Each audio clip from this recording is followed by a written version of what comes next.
কাল ছিল আমার স্বাদের অনুষ্ঠান, আর আমি যখন খেতে বসেছিলাম বসেছিলাম তো অনেকক্ষণ, মানে খেতে বসছিলাম, সবাই ফটো তুলছিল, ওই করতে করতে মানে মোটামুটি অনেকটা সময় হয়ে গেছিলো।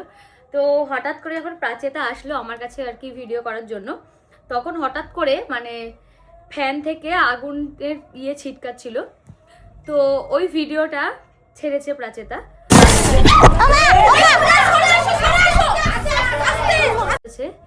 আর ওই ভিডিওটা থেকে স্ক্রিনশট নিয়ে অনেকে কমেন্ট করছে সুমি এসছে বলে তাই এই দুর্ঘটনাটা ঘটেছে। তো আমি আজ সকালবেলা একটা পোস্ট দেখেছিলাম এটা নিয়ে, ভেবেছিলাম সকালের দিকে ভিডিওটা বানাবো।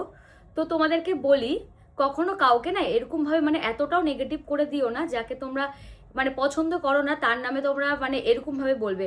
কখনো কারোর জন্য কোনো দুর্ঘটনা হয় না, ও আমার বাড়ি এসেছে বলে তাই জন্য মানে আমার দুর্ঘটনা ঘটবে। এইসব একটা ফালতু কথাগুলো তোমরা বন্ধ করো।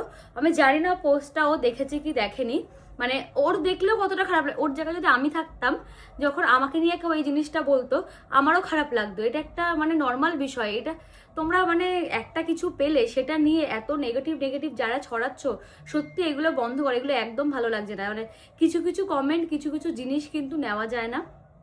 আর ওই কমেন্টটা নিয়ে একজনের স্ক্রিনশট মেরে ওই আগুনের যে ওটা স্ক্রিনশট মেরে আরও এডিট করে ভুলভাল টাইটেল দিয়ে, ভুলভাল জিনিস দিয়ে এরকম করছে। একজন লিখেছে হ্যাঁ এরকম তো হবেই, এত ভিডিও করলে তো এরকমটা হবে। মানে ভিডিওর সঙ্গে পাখা থেকে আগুনের ফুলকি ছিটে ওঠার কি সম্পর্ক? মানে ওটা তারে ঘষা লেগেছে বলেই তো, মানে ওটা কিসের জন্য হয়েছে? মানে ওটা কি তারে ঘষার জন্য? না, ওটা কোনো কারণে শর্ট সার্কিট হয়ে গেছে। সেটা কি কারণে হয়েছিল আমি ওই জায়গাটা প্রেজেন্ট ছিলাম না, পরে ভিডিওটা দেখলাম।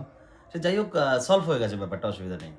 মানে ওটা তো একটা দুর্ঘটনা নেগেটিভ পজিটিভ কোনো কারণে এক হয়ে গেছে। পাকা ঘুরছে, পাকাটা যেহেতু জাস্ট একটু ছিটকাচ্ছিল, ওটা ওই না যে আগুন ধরে গেছে। এই মানুষ এডিট করে আগুন দিয়ে কি সব করছে। আমাদের যে পাখাগুলো উপরে ছিল সেগুলো সব টেম্পোরারি ছিল, ওই ডেকোরেশনের লোক দিয়ে লাগানো আমাদের। এবার যেহেতু এসটা নড়বড় করছিল, হয়তো কোনো কারণে নেগেটিভ পজিটিভ ওরা ঠিকঠাক সেলুটেপ দেয়নি বা কিছু লাগানোর জন্য শর্ট সার্কিট হয়ে কয়েকটা আগুনের ফুলকো পড়েছে। ওই আগুনের ফুলকিটা ওটা ওই আমাকে স্ক্রিনশট মেরে একজন আগুন ধরার একটা স্ক্রিন লিখে মানে বানিয়ে এডিট করে ওখানে লিখে দিয়েছে। আর একজন কমেন্ট করেছে সুমি এসছে বলে এরকম হয়েছে। এত ভিডিও, আরেকজন লিখেছে এত ভিডিও করছি বলে। আর ভিডিওর সাথে সুমি আসার সাথে কি সম্পর্ক? ও আমার বান্ধবী, আমি নেমন্তন্ন করেছি, ও আসবে, কেন আসবে না?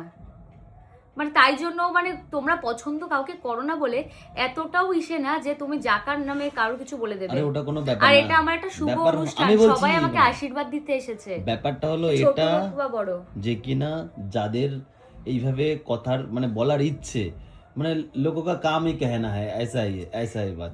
এইটা তোমরা আদৌ আমি জানিও না আদৌ ওই কমেন্টটা মানে যে চিপকেছে আদৌ কমেন্টটা এসছে নাকি নিজের কমেন্টটা করে চিপকে তারপরে ওরকম ভাবে ওই জিনিসগুলো আপলোড করছো। তো তোমাদেরকে ভালো করে বলছি, তো সুমি যদি ভিডিওটা দেখে, আমি বলছি মন থেকে বলছি সুমি, যদি ভিডিওটা দেখে থাকো, আমার মনে ওরকম কোনো কিছু নেই, এটা একটা জাস্ট দুর্ঘটনা। যদি তুমি ভিডিওগুলো বা কোনো কিছু দেখো তুমি খারাপ মনে করো না, কারণ মানুষ এগুলো বলবেই। আমি জানি তুমি ডিমোটিভেট হও না, তবুও আমি বলছি কারণ আমারই খারাপ লাগছে এইটা দেখে যে কেন এরকম ওর নামে বলছে।